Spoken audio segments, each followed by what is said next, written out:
May I ask you a few questions? I'm not bothered. What could be worse?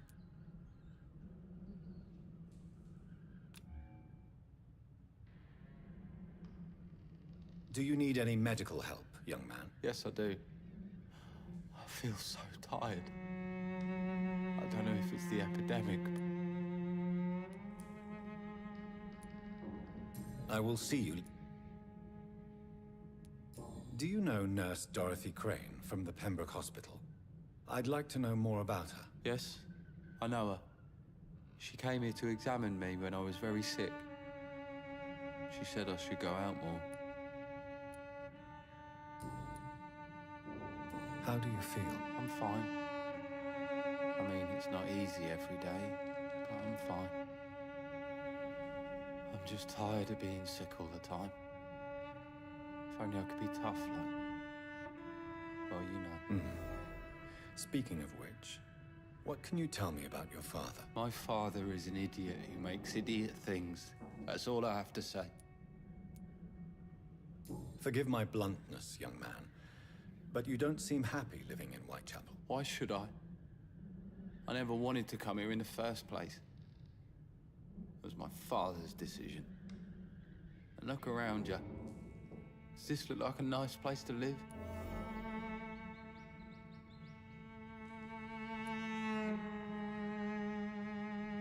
You have a roof over your head, a place to call home.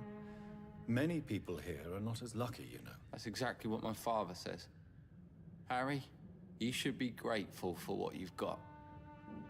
But I wasn't even consulted when we moved here.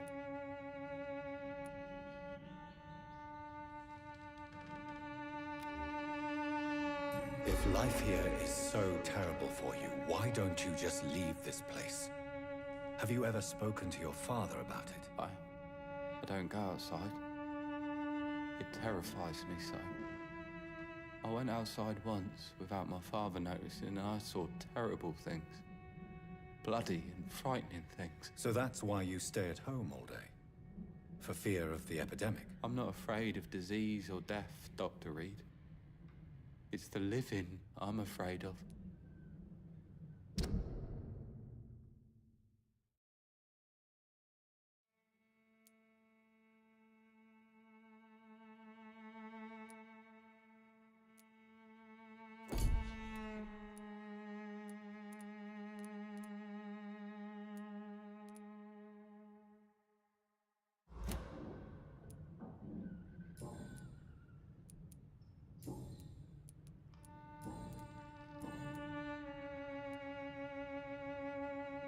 Your father and Mr. Lewis used to be good friends.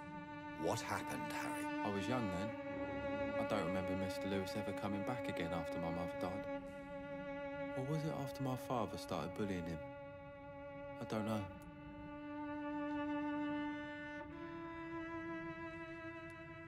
Have you tried speaking to Mr. Lewis about it? I don't go out often, but yes. And he scolded me and told me to leave him alone. I guess my father frightens him too much. But you are not responsible for your father's actions. Am I not? Dad always says that he joined that gang for my safety. So if I wasn't born, people wouldn't be worrying about Colossus Joe.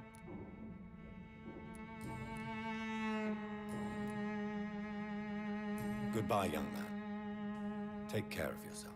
Even my dreams are soaked with gloom.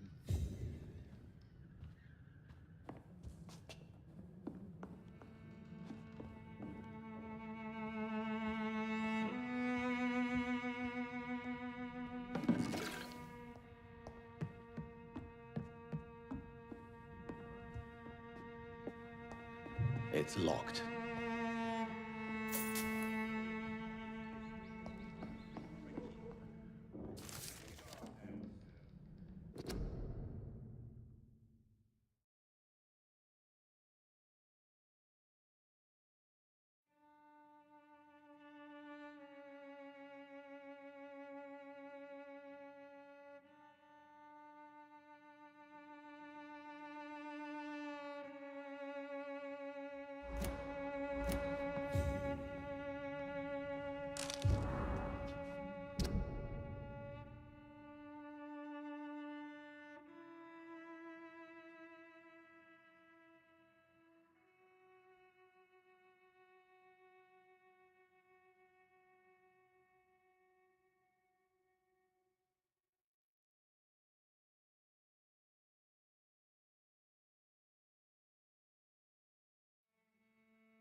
I'm not bothered. Would it ease tensions with your father if he got an honest job? Because he tried, you know. I can't say. I'd be glad if he dropped his thuggish activities, but I'm not sure it would be enough. Why is that? Sometimes I suspect it's me, Dr. Reed. Or it's this life. It's like I can't find my place.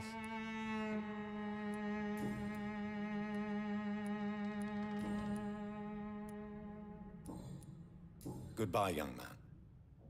Is there only pain and suffering in this world? Cheap price, good quality. Come on, take a look. You don't be again? afraid. What do you...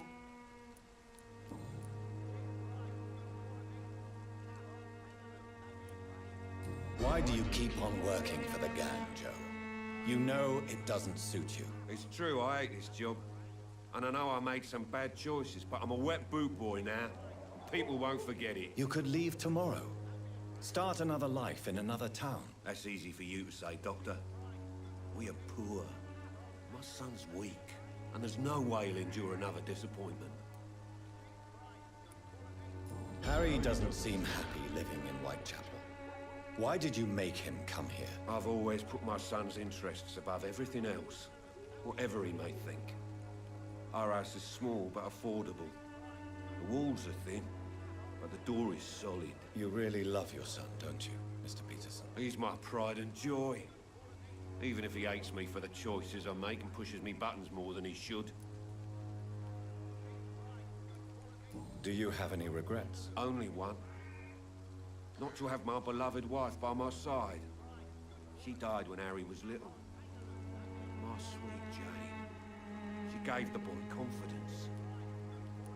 Since the criminal nature of your job means you could be arrested, are you not afraid of what would happen to your boy if you were? No one will ever take my son away from me.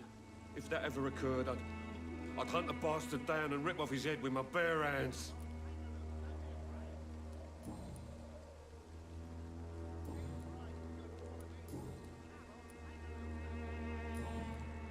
Goodbye, Mr. Peterson. Cheap price, good quality. Come on. Fancy Bob. You never lose your focus. What do you know of Harry Peterson? The boy seems so fragile. Not like his father at all. Harry's a good boy, but he spends most of his time complaining. He's had it tough, all right, but he needs to grow a pair. What troubles him exactly? But despite being his father's son, almost everything, I think. He never wanted to come to Whitechapel in the first place. Hates this place more than most of us.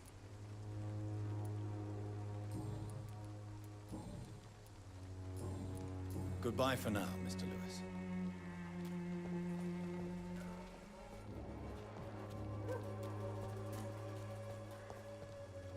The walls of your home will not protect you, for there is no protection against benevolence. Don't be shy, handsome. What can Christina do for you? I'm not looking for what you're selling. But I'd like to ask you a few questions, if I may. I'm a doctor. Dr. Reed. All right then, but be quick. Though I usually get paid when I open my mouth.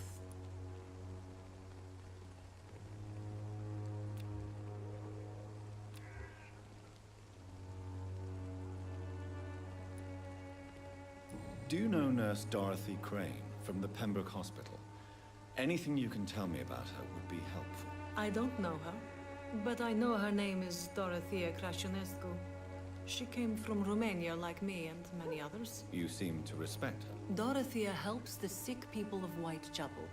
Everyone should respect that. Tell me about yourself. Are you joking with me? People don't usually come to see me for conversation. I have no interest in your work. I am, however, curious as to what led you into this career.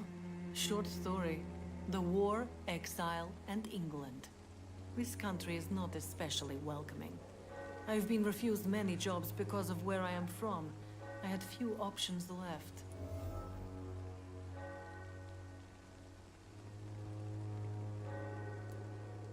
I always thought I was the master of my own fate.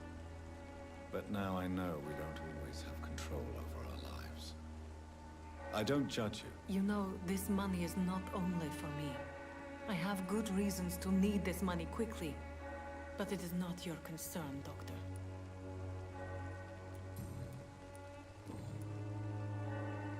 Christina, have you been examined? The epidemic is spreading fast in London, and you could be exposed. Or expose others. I don't like doctors or hospitals, but I don't like you asking questions.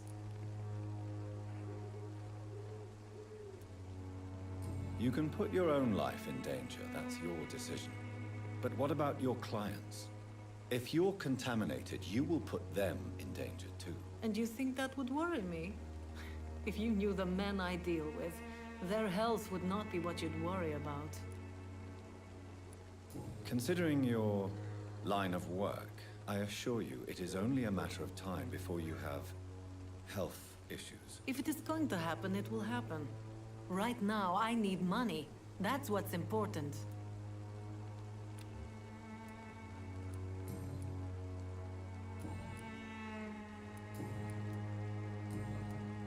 Goodbye, miss.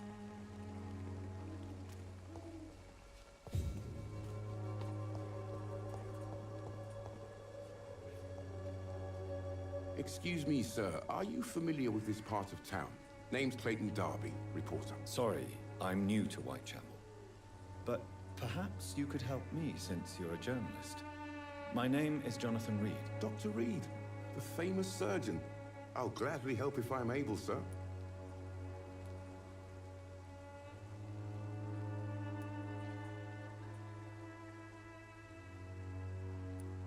Goodbye, Mr.